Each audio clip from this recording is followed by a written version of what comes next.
For over 2 decades, Hee Haw brought joy to millions with its unique blend of country music and cornfield comedy. The show's iconic cast became like family to audiences. What started as a simple variety show in 1969 grew into a cultural phenomenon, yet its success came at a devastating cost for many cast members. While America laughed along with their characters, these performers battled private demons, addiction, financial ruin, family tragedies, and in some cases, violent deaths that shocked the nation. From shocking murders to secret addictions, from career-ending scandals to lonely final days, the truth behind Hee Haw's brightest stars reveals how fame's glow often hid unimaginable pain. How did so many beloved entertainers meet such tragic ends? And why did their offstage struggles contrast so sharply with their on-screen joy? As we peel back the curtain on Hee Haw's history, you'll discover the beloved comedian whose life ended in a brutal robbery, the country legend who drank himself to ruin despite worldwide fame, the shining star whose addiction led to a mysterious early death, the surprising number of cast members who died before age 60. These aren't just stories of fallen stars. They're cautionary tales about the price of entertainment and the hidden costs of making America laugh. Their legacies live on through reruns and records, but the full truth behind their smiles has never been told. Until now. Which beloved star's tragic story will surprise you most? Keep watching as we reveal the heartbreaking reality behind Hee Haw's laughter-filled facade. The lanky banjo player with the oversized shirt and dangling suspenders was one of Hee Haw's most beloved characters. Known for his lightning-fast picking and cornball humor, String Bean, born David Aikman, brought audiences to their feet with his simple, old-time charm. But on a cold November night in 1973, the music died in the most brutal way imaginable. Born in 1915 to Kentucky sharecroppers, String Bean's journey began in poverty. His unusual height and rail-thin frame earned him the nickname that would define his career.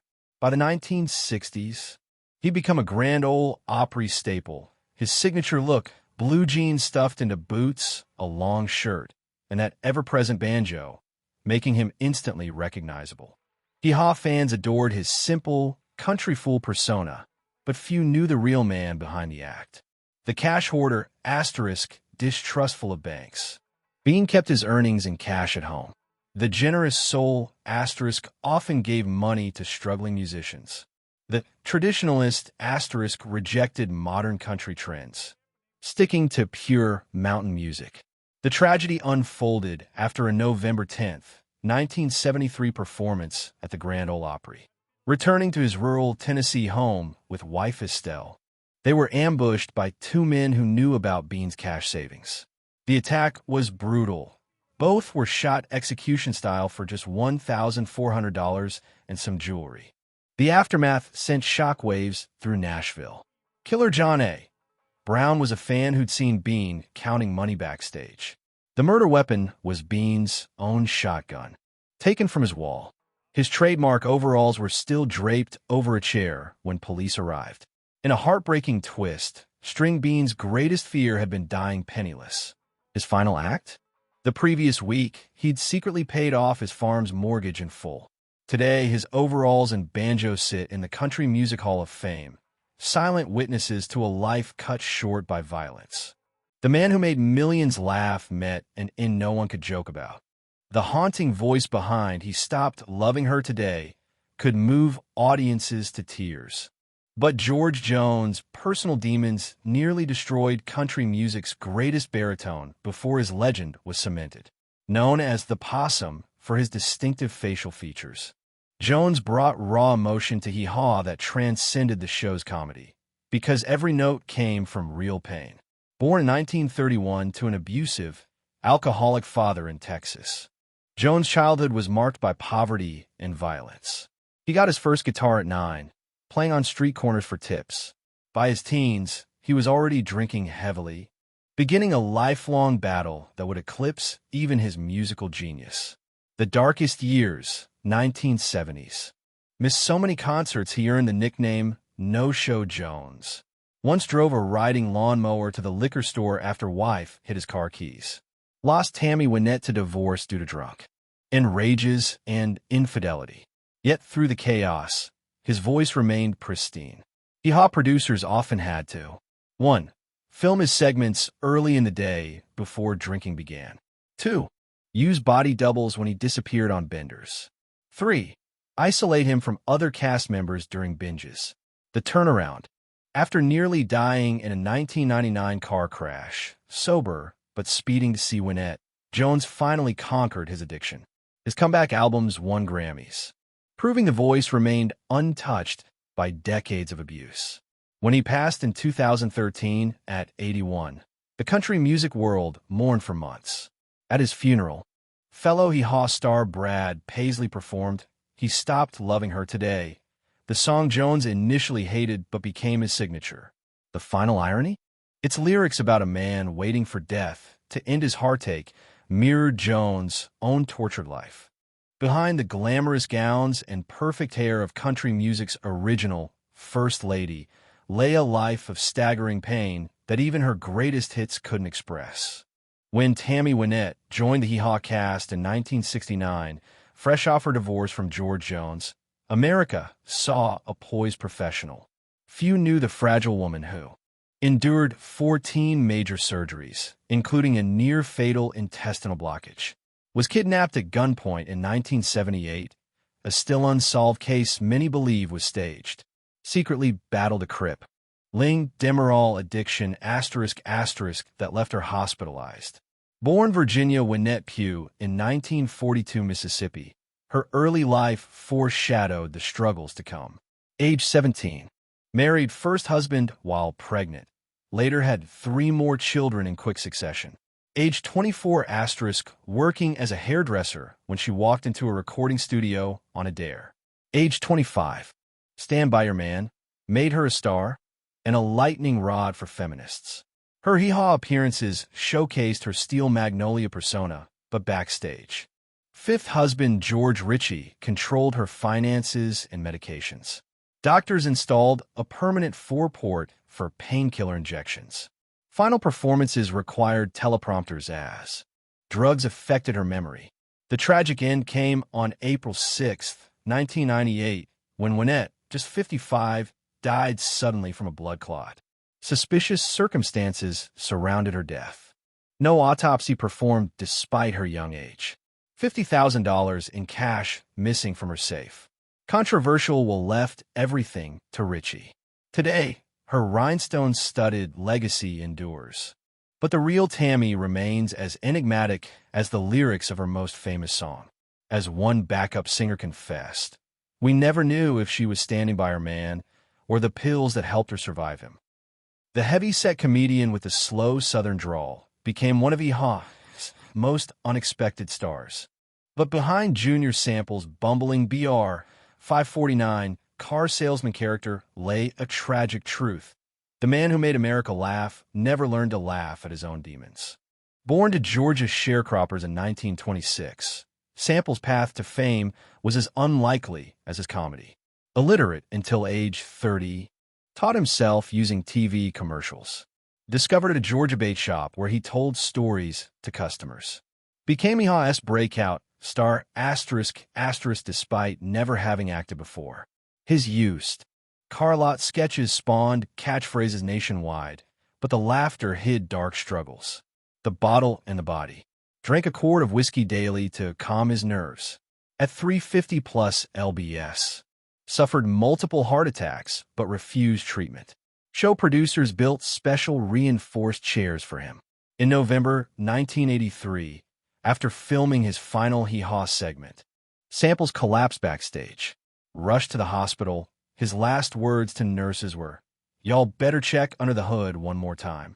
He died minutes later at 57, his massive heart failure attributed to decades of alcohol abuse. The cruelest joke of all? The man who played a clueless mechanic on TV was actually a gifted car enthusiast who restored classic Chevys in his garage. Today, his BR 549 license plate hangs in the Country Music Hall of Fame, a memorial to the brilliant comedian who burned out too fast. The man who melted hearts with Hello, Darlin', never got to say goodbye. Conway Twitty, the velvet voice crooner who seamlessly transitioned from rockabilly rebel to country gentleman, was in the middle of his final encore tour when death silenced him forever.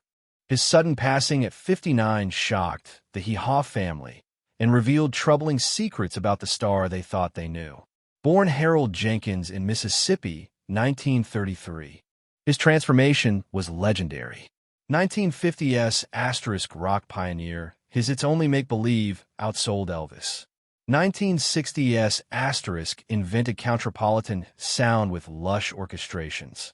1970s became Hee Haw's resident heartthrob with 55 #1 hits. But behind the curtain, the mysterious collapse asterisk. Mid-concert in Branson, Missouri, June 4th, 1993. Rushed to hospital complaining of indigestion. Died next morning from ruptured aortic aneurysm. The secrets revealed. Autopsy showed advanced cirrhosis, hidden for years. Was secretly treating chronic pain with alcohol. Last recording. An unfinished duet with Loretta Lynn. The bizarre aftermath. Buried in his famous white suit and cape. Estate battle revealed 2 secret love children. Fan club president convicted of stealing $1 million in memorabilia. Twitty's final Hee Haw P. performance aired posthumously, a haunting rendition of That's My Job that left cast members weeping. Today, his Twitty City mansion stands as a museum, its walls echoing with the voice of a man who gave everything to entertainment, including, ultimately, his life. The virtuoso who made guitar strings weep, while keeping audiences laughing, hid his own sorrow behind Hee Haw's brightest smile. Roy Clark, the show's multi-talented co-host for 24 seasons, could play 6 instruments flawlessly, but couldn't fix the broken pieces of his private world. Born in 1933 Virginia to a musical family, Clark's genius emerged early. Age 15 asterisk, won National Banjo Championship. Age 17 asterisk, played Carnegie Hall. 1960, became The Tonight Show's most requested guest. But behind the curtain, the family tragedy. 1979 asterisk, son Roy Clark Jr. died by suicide at 22. Never spoke publicly about it. Channeled grief into work. Demanded Hee Haw crew avoid mentioning his son. The health crisis. Secretly battled cardiomyopathy for decades. 2005. Underwent emergency triple bypass during hiatus. Returned to set within weeks, hiding pain. The final bow. Last public appearance. 2018 Country Music Hall of Fame induction. Died November 15, 2018 from pneumonia complications. Buried with his favorite 12-string guitar. The cruelest irony? Clark's most requested Hee Haw sketch, Pickin' and Grinnin' with Buck Owens, required him to laugh nonstop for minutes. Few knew the man who perfected the art of the smile was crying inside the whole time. The woman who trademarked the joyful howdy greeting spent decades battling private demons behind her cheerful stage persona. Minnie Pearl's $1. 98 price tag hat and frilly dresses made her Hee Haw's most recognizable comedian, but the Sarah Cannon underneath the costume suffered through 30-plus years of clinical depression, treated with early electroshock therapy. A childless marriage to bomber pilot Henry Cannon. The 1975 suicide of her beloved brother. Born in 1912 to wealthy Tennessee family. Her transformation was extraordinary. 1939 asterisk created mini character at charity event. 1940 asterisk joined Grand Ole Opry as first female comedian. 1969 became Hee Haw's moral compass. Behind the scenes, kept his sadness diary filled with dark poetry. Wore long sleeves to hide self-harm scars. Post-show ritual. Silent crying in dressing room. Her final years were marked by 1991 stroke that paralyzed her left side. Last performance asterisk wheeled on stage at Opry's 80th anniversary. Death. March 4th, 1996. Age 83. From complications of stroke. The ultimate irony? The hat that made her famous, with its dangling price tag, now sits in the Country Music Hall of Fame, valued at $250. 000. The architect of the Bakersfield Sound and Hee Haw's reluctant co-host lived a paradox. The man who defined country music's golden era grew to despise the very show that made him a household name. Buck Owens' signature red, white, and blue guitar became synonymous with country cool, but behind the scenes, the singer who gave us Act Naturally was anything but comfortable with fame. The rise and rebellion. 1950s created Bakersfield Sound as rebellion against Nashville's polished production. 1969 joined Hee Haw purely for the paycheck, $50, 000/year.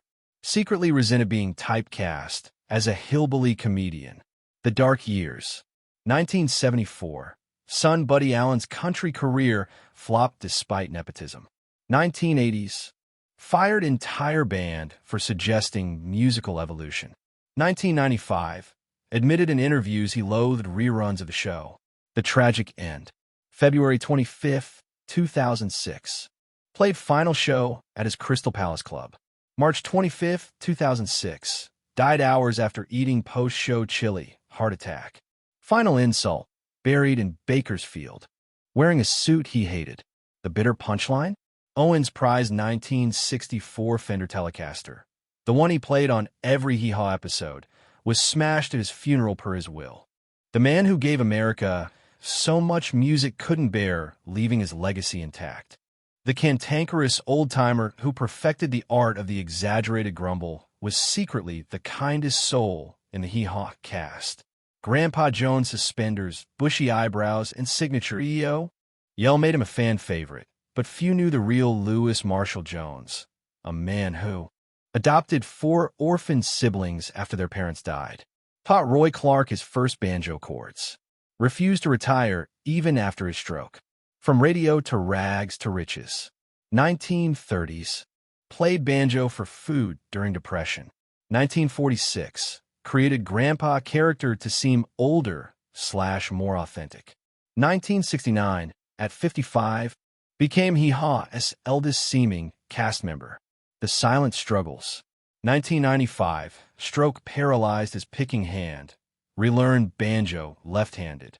1997. Wife Ramona died after 56 years of marriage. Final performance. Sang Mountain Dew while leaning on co-star's shoulder. The Last Yeo.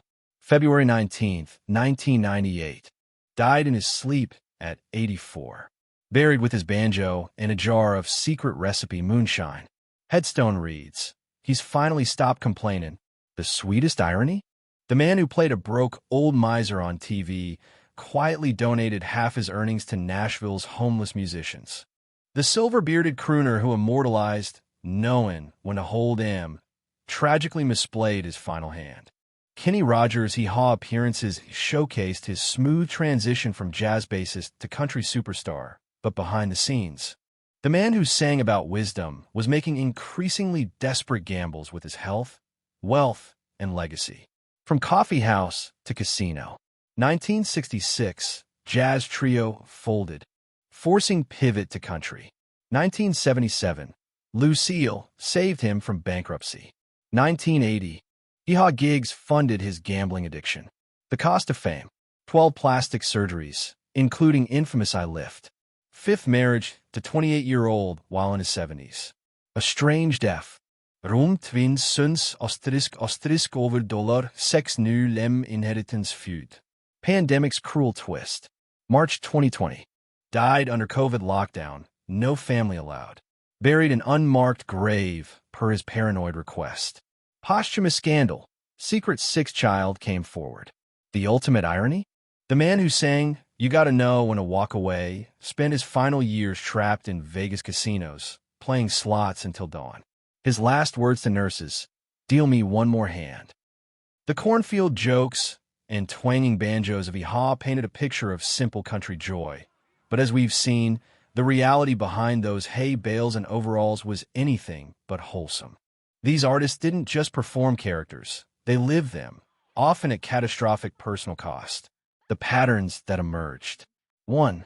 Addiction's toll, from George Jones' whiskey to Tammy Wynette's Demerol. 2. Financial ruin. Multiple stars died broke despite millions earned. 3. Family fractures. Estranged children. Bitter divorces. Secret heirs. 4. Premature ends. Average death age.